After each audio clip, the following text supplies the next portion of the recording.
What's up, you guys? Coach Cody here.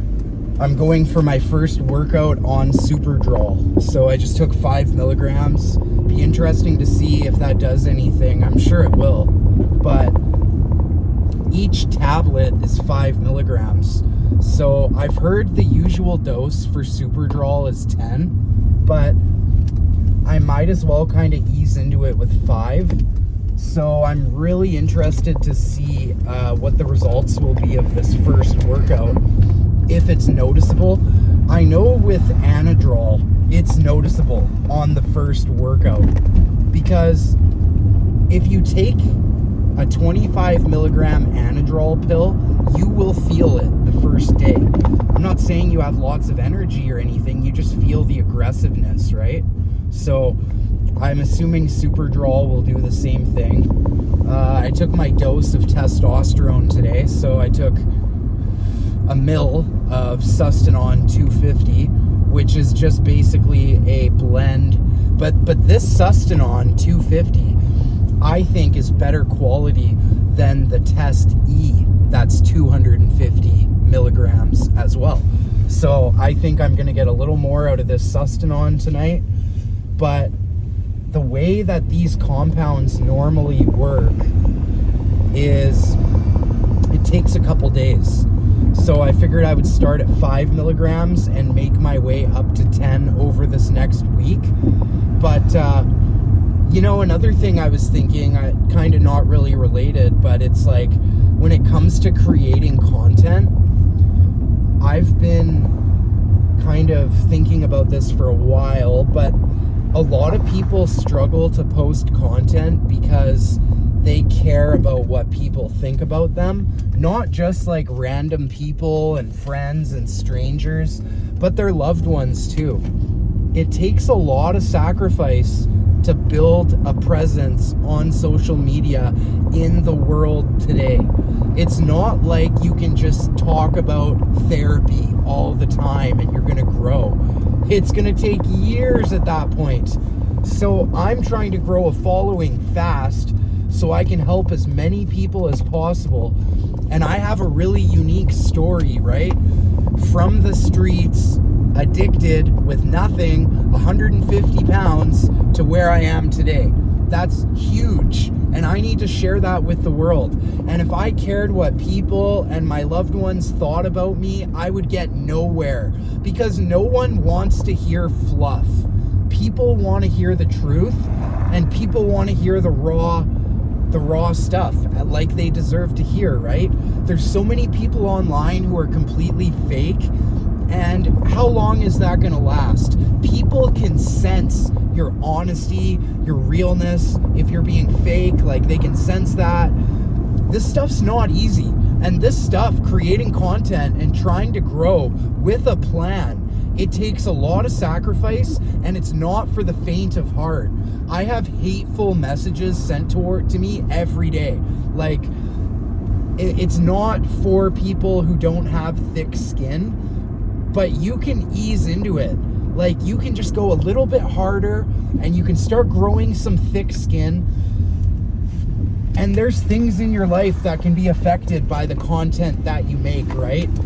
But I'm willing to do that because I've been through enough in my life.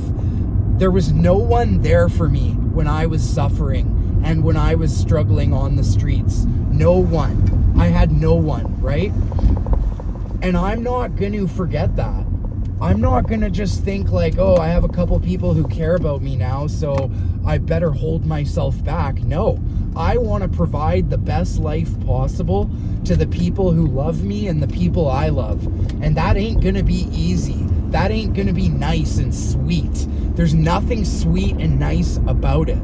So I'm going to keep going hard on the content creation. I'm going to keep helping people, and I'm going to keep growing as a coach and as a content creator and as an individual. And that's just what it is, and that's just what it takes. So I'm at the gym now. Time for my workout. I will tune back with you guys later. Ciao. So this is a no pump. I just got here.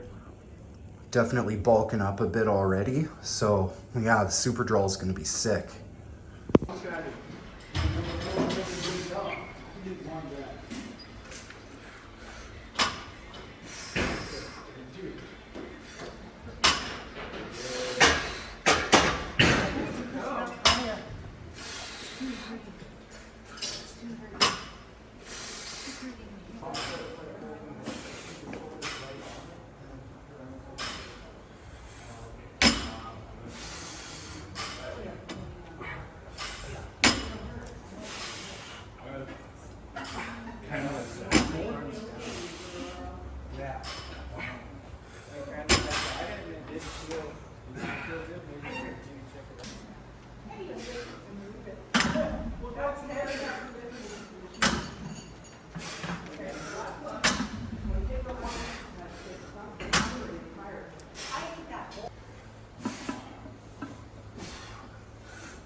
Cool. So, just reporting back. Superdrol is crazy, you guys. So, like I said, I just took 5 milligrams today, and I did a shot of EQ and Sustanon. So I've been taking 500 test for a month, right? Well, now I'm taking the test E out, and I'm putting Sustanon 250 in. So instead of taking 500 a week of test, I'm gonna go back down to like 300 and then have the Superdrol and the EQ on top. And I just gotta say, like today I did my first shot of EQ. I'm probably not gonna feel it for a few weeks. These things usually take time to kick in. Maybe I'm feeling it right now, I don't know. But you know, this is very important that I document this whole thing. So yeah, I recorded a little bit in my gym footage. I'm gonna put it in the video here, and wow, it kicks ass, you guys. Just 5 milligrams. Obviously this is a double-edged sword, and I have to be really careful and stay on top of everything, but it's potent, man. Like, I feel like I could work out for another hour. I feel like Superdrol is the thing that you can go to the gym for 4 hours a day on. Also, I just gotta say, like, the shot of Sustanon and EQ that I did together seems to be very smooth.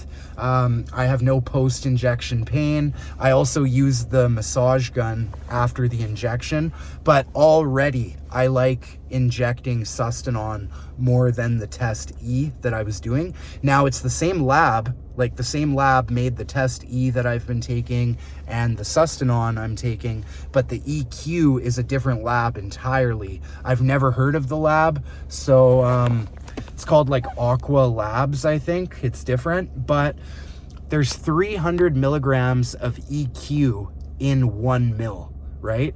And they say you can take up to 600 a week of EQ, but I feel like with my first time doing it, I don't need to go that high. I can probably stay at 300 or 400. So that's kind of where I'm aiming is, and that's what I did today. I did 1/2 mil of EQ, just over 1/2 mil. So that is like 175 that I took today of EQ.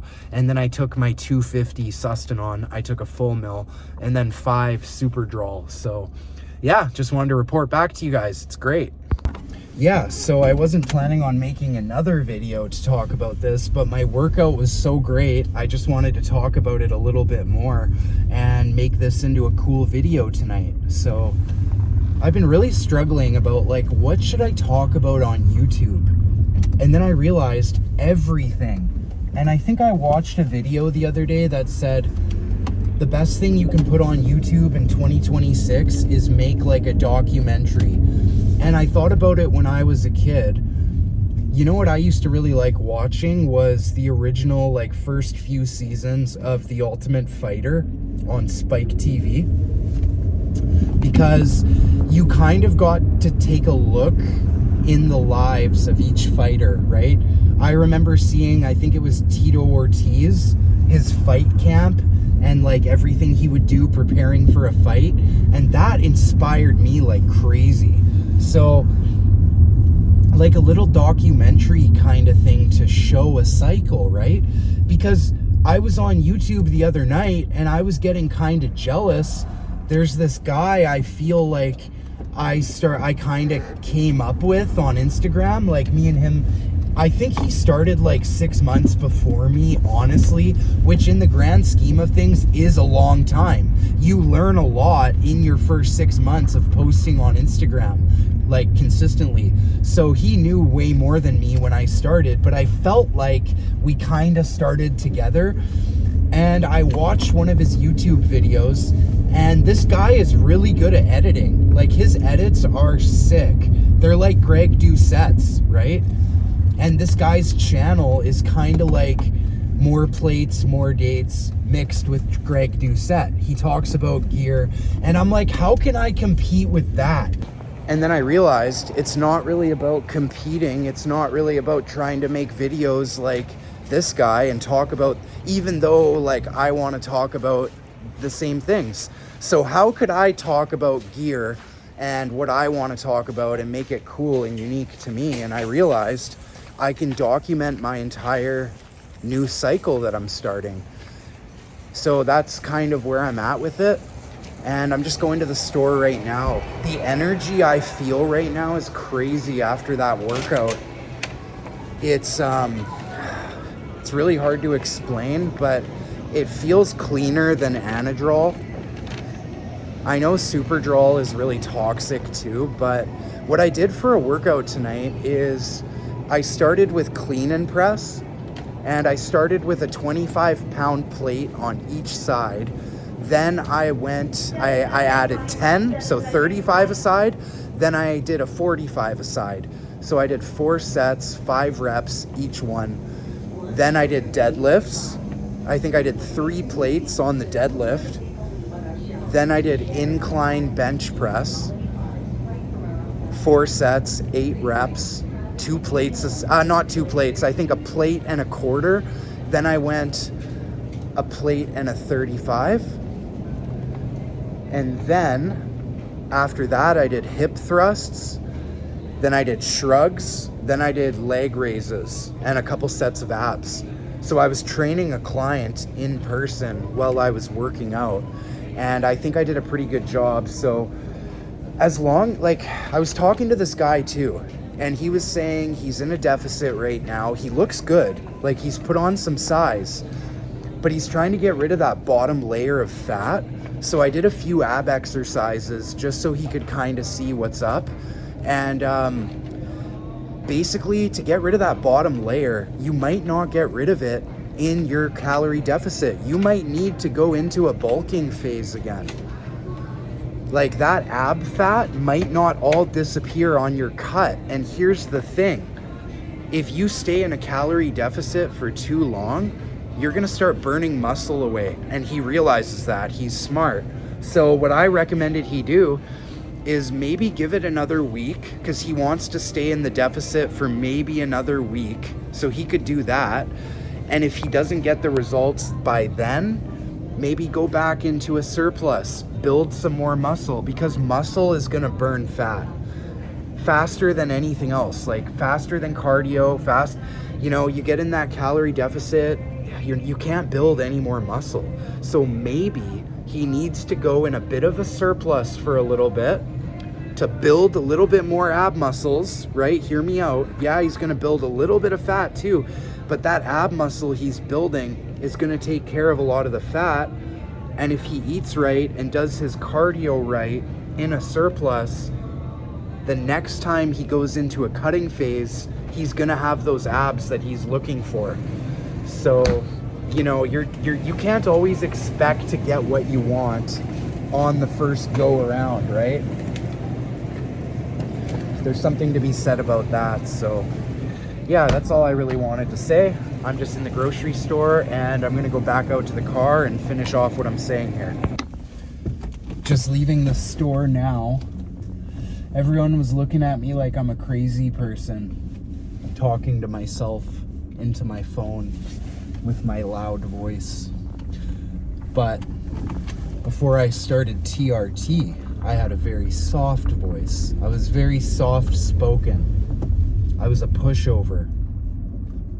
I worked at this company for like 2 years, and I was so naive when I started. I thought everyone who worked there only worked there because they wanted to help people, because it was like a non-profit agency. And I've always had a problem with authority my whole life. So I went from like despising authority, wanting to make authority's life difficult, to being a people pleaser in terms of people in authority, right? Thinking like these people are above me because I used to be a drug addict. And that's not the case at all. See, like, the difficult things you go through in life are actually a blessing, because, well, I don't know if it's a good or bad thing, but I feel like once you're awake and once you see like the evil of this world, and when you see like just this world for what it is, I'm not saying the world is evil, we're all doomed, but when you've seen the dark side of life, and then you've like been in the darkness, and then you've detached yourself from the darkness, you have experience, and you have these qualities that most people don't have, right?